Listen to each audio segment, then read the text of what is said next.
अस्सलाम वालेकुम दोस्तों, मां आहियां हनीफ़ सोडर। खे जे यूट्यूब चैनल में भली कार चवां थो। दोस्तों, अॼु पाण जेको किताब पढ़ी रहिया आहियूं उन जो नालो आहे दीवारुनि जे दुनिया पोयां।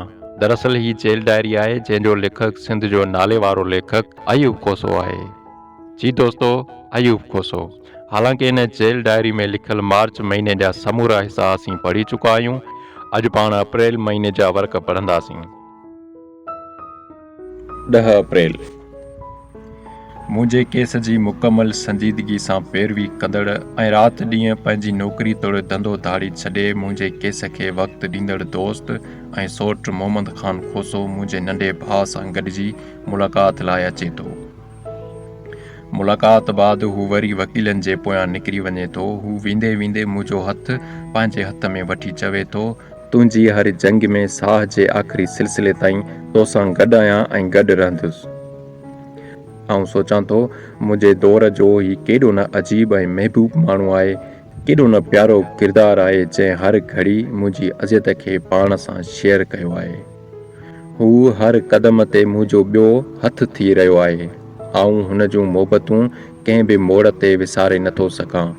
हू नौजवानीअ में बि अल्सर जी शदीद तकलीफ़ ऐं बीमारीअ जे बावजूदु मूं लाइ हथ पेर हणंदो रहियो आहे। आउं वक़्त जे कंहिं बि कस ते बि इहो चवंदे का बि हॿक महसूसु न कंदुसि त ही शख़्स मोहम्मद ख़ान उहो महबूब इंसान आहे जंहिं हिक शाइर जे तोहफ़ुज़ लाइ जंग विड़ी आहे। हिन शख़्स मूंसां वफ़ा जी इंतिहा कई आहे। हुन शख़्स मूंखे पंहिंजी महबूबा सम्झी प्यार जी इंतिहा अर्पी आहे। ॾींहुं गर्मीअ में वेड़िजी वञे थो, जंहिं करे खोलीअ मां ॿाहिरि निकिरण जो हर इरादो ख़ुदकशी करे छॾे थो। ईअं लॻे थो कंहिं भठी जे वेझो जिस्म बची वियो आहे। क़ैद खाने में 6 बजे धारे थधी हवा शुरू थी वञे थी ऐं वॾी इमाम बारगाह में केई क़ैदी कारनि कपिड़नि में 10 मुहर्रम जे हवाले सां सीना कोबी कनि था ऐं मरसिया आलापिन था। हुसैनियत जी हिमायत जो सफ़र पूरे माहौल में जागी पवे थो ऐं चोॾ सां सोगवारी पखिड़िजी वञे थी। कुझु क़ैदियुनि सां जेल जी चांदनी चौंक ते मिलणु थिए थो, जिन जे थकल लहजनि मां अज़ियत जी ख़ुशबू ईंदे महसूसु थिए थी। हिक टिघे अरसे जे क़ैद में उहो थियणु फितरी बि आहे। इंसानु बुनियादी तरह वरी बि आज़ादीअ जो हिमायती आहे। क़ैद खाने जी हिक जहिड़ाई क़ैदी जे वजूद खे पुराणो करे छॾे थी।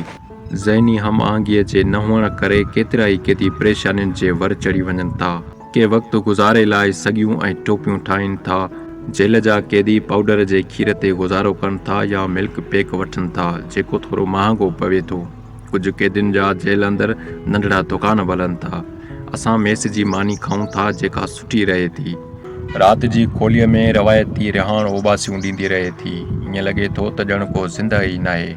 आस पास जी माठ ईअं थी लॻे ॼण ज़िंदगी बेवाह थी ख़ामोश बणिजी लेटी पई आहे। हिकिड़ो अजीब डुकार अहसासनि लाइ सान्हो बणिजी वञे थो, हिकु अहिड़ो सान्हो जंहिंखे को बि नालो ॾेई नथो सघिजे। किताब जे बदन में लही थो वञा।